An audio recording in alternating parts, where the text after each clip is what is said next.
আমরা যমুনাতে গিয়েছিলাম, সেখানে আমরা প্রোগ্রাম করেছিলাম। আপনারা জানেন যে সেখানে যাওয়ার পরে উপদেষ্টা পরিষদ থেকে একটা কমিশন করা হয়, মুহিত স্যারকে নিয়ে একটা কমিশন করা হয়, যেখানে বলা হয় কমিশনের একটা সিদ্ধান্ত ছিল যে ছেলেদের বেলায় চাকরিতে প্রবেশের বয়সসীমা 35 করা হবে এবং মেয়েদের জন্য 37 করা হবে। তো আমরা কিন্তু সেই কথা শুনে একটা আশার আলো দেখতে পাচ্ছিলাম। তারপরে আপনারা জানেন লাস্ট এই 30শে অক্টোবরে আমরা একটা প্রোগ্রাম করছি শাহবাগ থেকে সচিবালয়ে গিয়ে। তো সচিবালয়ে গিয়ে এই পুলিশ যারা গত 13 বছর স্বৈরাচারী সরকারের যে ভূমিকায় ছিল, ঠিক সেম ভূমিকায় এই সচিবালয়ে আমাদের উপরে তাদের নৃশংস নির্যাতন, লাঠি হামলা, তারপরে গরম পানি আমাদের উপরে এবং টিয়ার শেলও আমাদের উপরে ছাড়ে। আপনারা দেখেছেন আমাদের অনেক ছেলেপেলেকে মানে প্রায় 17 জনকে আহত করে তারা। তো আমরা আসলে যেই জিনিসটা আজকে বলতে চাই, আমরা এই সরকারকে যে বার্তাটা দিতে চাই, যে সিদ্ধান্তটা গভর্নমেন্ট নিজেই বললো একটা কমিশন করবে, কমিশন একটা সিদ্ধান্ত দিল 35-37-এর, কিন্তু কেন এটা ভায়োলেট করে 32-এর কথা বলা হচ্ছে, সেইটার জন্য কিন্তু আমরা বারংবার রাস্তায় দাঁড়াচ্ছি। আপনারা দেখতে পাচ্ছেন ভাইয়েরা, আপনারা নিজেরাও জানেন, যতক্ষণ পর্যন্ত আমাদের দাবি ন্যূনতম 35 এবং শর্ত সাপেক্ষে উন্মুক্ত হবে না, আমরা মানে আমাদের আন্দোলন চলতেই থাকবে।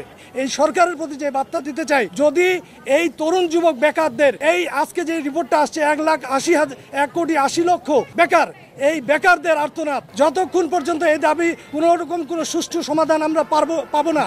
আমরা যেমন বৈষম্য বিরোধী আন্দোলনের অন্যতম সংগঠক ছিলাম, আমার সঙ্গে এই 35 আন্দোলনে যারা ছিল 2012 সাল থেকে এখন পর্যন্ত, আমরা কোটা আন্দোলন 2018 সালেও জড়াইছিলাম এবং এই বৈষম্য বিরোধী আন্দোলনেও আমরা সক্রিয় ভূমিকা পালন করেছি। আমি ব্যক্তিগতভাবে গুলিবিদ্ধ ছিলাম। তো আমরা এই সরকারকে বলতে চাই, এই সরকার আমাদের সরকার, এই সরকার যদি আমাদের কথা না শুনে, আমরা তাহলে বলতে পারি কি তারা কি তাহলে সেই ভূমিকায় চলে যাচ্ছে না? তারা কি এই তরুণ যুবককে উপেক্ষা করে তাদের ওই স্বৈরাচারী ভূমিকায় কি চলে যেতে চাচ্ছে নাকি? আজকে আমাদের ছোট ভাই আসিফ এবং নাহিদ, তারা ছোট, তারা বয়সে ছোট, তারা অভিজ্ঞতায় ছোট, অনেক কিছু বুঝে না যে এখান থেকে একটা 13 বছর ধরে আন্দোলন চলতেছে, এটার মহিমাটা কি, এটা বোঝার চেষ্টা করো। খালি নিজে বসে এই টিএসসি থেকে একটা সংসদ বানায় নিজেদের মতো করে কথা বললে তো হবে না ভাই, ঠিক আছে?